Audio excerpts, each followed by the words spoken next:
bagong dating po, hinihiling po namin na lahat po tayo dito po tayo sa may Arroceros Park para po hindi po tayo makaabala sa mga sasakyang dumaraan po.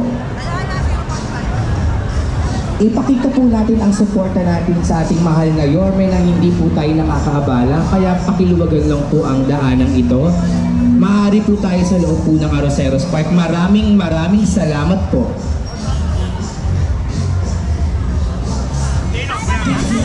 Dino.